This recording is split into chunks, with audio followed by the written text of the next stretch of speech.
Hello, you're watching Stand Up and Scream. Today we're going to take a tour through one of Southern California's most historic landmarks, the San Gabriel Mission. Let's come inside. I'm your host, Desiree Rose, and I'm here today at the San Gabriel Mission with Mary Cammarano. Mary, thanks for coming today. My pleasure. Always a pleasure to show off the Mission Gardens. Okay, Mary's a trained docent, and we're going to take a tour around the gardens. Mary, when was this mission built? This mission was built in 1771. This is not the original location. The original location was about 5 miles south. That proved to be too low of a ground. So about 3 years later, they decided to find a little better location, which would be on a higher ground. And they actually came here and started construction in 1774 on this particular mission. Okay, and by too low of a ground, you mean in a floodplain? Yes, exactly. It was a riverbed. It was flooded. The crops were flooded, and it proved it couldn't be productive to building and growing the plants and what was needed, the product at the time. And when you say a floodplain in Southern California, that doesn't... so we really had floods back then? How rare, isn't it? I know, to hear that. Don't we wish we could hear that today, really and truly? But it was low ground, and this has proved to be a very successful area, and we've been here. 1771 was the beginning the construction. And now let me take you over to the old church. Let's go. Okay? Okay. Was this the first building that was constructed, the old church? The old church was one of the first buildings. Then I'm going to take you over to an Indian village to show you how the Indians lived here at the time. Our chief, Anthony Morales of the Gabrielino tribe, he and his group have built us a replica, so you can see an Indian village too. Okay, now I understand this was really commissioned by Spain, right? Exactly. King Carlos of Spain is the one that did commission the missions to be built here. And so this is how it all began. This is called the Camposanto. The area we're in right now is the area that is the holy cemetery. The only people that can be buried here are the priests who serve here, if they so wish. So this right particular area, right, we have two cemeteries on the grounds, the public cemetery just to the north, and this one, the Camposanto, only for the priest. And then, Desiree, we do have in this area a beautiful tribute to the over 6,000 Native Americans who lost their lives in the building and constructing of this particular mission. So this was built basically by Native American labor? Exactly, all Native American labor. Okay, and as I understand, was this the fourth mission that was built on the coast of California? The fourth mission built here. Out of how many? Out of the 21. There were 21 missions. Right. Okay. And we are really grateful too, Desiree, that this particular mission was not built of adobe brick. Our forefathers really had the very wise in putting together this particular mission. As you can see from the ruins of the old bell tower here, the earthquake of 1812 destroyed this particular bell tower, and you could see how this particular building was put together with rock, stone, mortar, and fire brick. Thank goodness, because adobe brick never would have survived the massive earthquake. Where is the bell tower? Right here. Let's take you to the side. Okay. These are the ruins of the original bell tower. It only had 3 bells. Oh, right here, huh? Exactly. Okay. Exactly. All right. And I was telling you about the Camposanto. The only people that can be buried here are priests, but we do have 2 lay people that are buried here. Eulalia Perez de Guillon. Eulalia was a very important person with the founding of the missions. She was the keeper of the keys.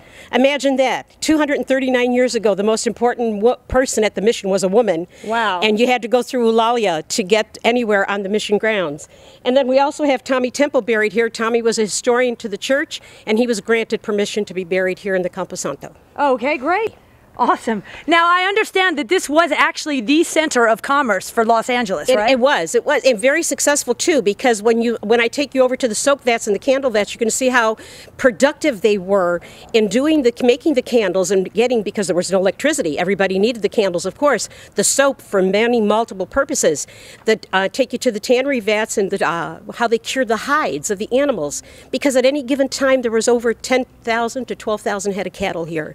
Very important to the mission. Wow. Okay, so let's take a look inside the church. Absolutely. And maybe you can... As we go through into the church, you're going to see our famous grapevine. The church was very successful at the time in producing all the grapes and all the wine that was made for the area churches. So are these grapevines from 1771? These are cuttings from the cuttings, so these are from the original plant. Let's go inside the church.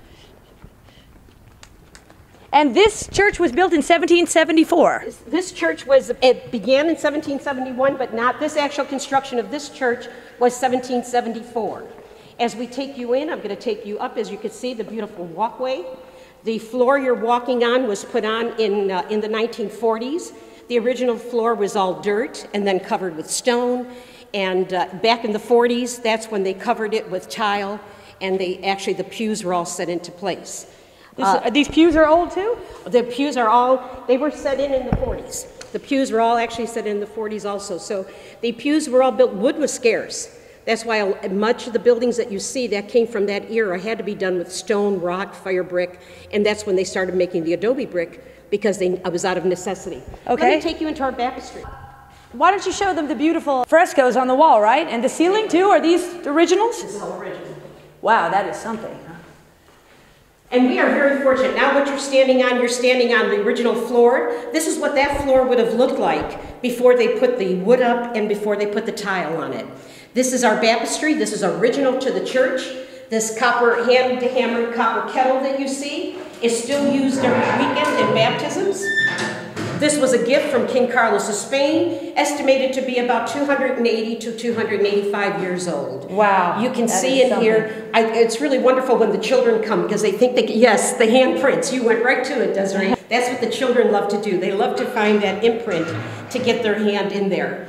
And Pio Pico was baptized here. This was used to baptize Pio Pico. Who's Pio Pico? The first governor of California. Oh, okay. Now, what is the hole there? Okay, that is a receptacle. Holy water can be disposed of one way and one way only. It has to go into this receptacle. It is then recycled, and the water is filtered, and it can be reused. Oh, that's wonderful. So you're an eco church, too. The ceiling you see, the fresco, what you're seeing here are the original colors. After the earthquake of 1812 and the construction people were in here, they uncovered the original colors. They asked permission if they could recreate the colors and paint this ceiling with the original colors. Not the original paint, but original colors. And so what you're seeing up here is what you would have seen back in the 1770s. So I guess they had different pigments and not quite as bright as we have today. Exactly. Because of course their color was still made from the crude oil. They raised a lot of olives here, and they used olive oil was a lot of the base for many of the colors that you see. So what you see here is the original ceiling. And this beautiful altar you see in front of you came from Mexico. It was built in 1812. It was put together. It was one solid... Same year as the earthquake. The same year as the earthquake.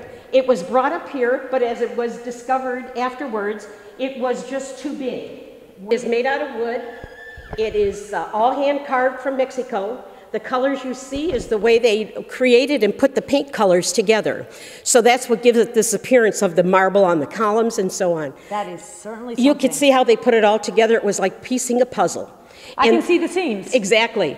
And then after they put it all together, they forgot that there was an opening for the door because this part of the church is called the sacristy, the other side is the sanctuary. And so what they have to do, you have to come through in order for the priest and those that are serving. So that's where the priest enters, is that door over there? Exactly, except on Sundays when he comes in through the back door.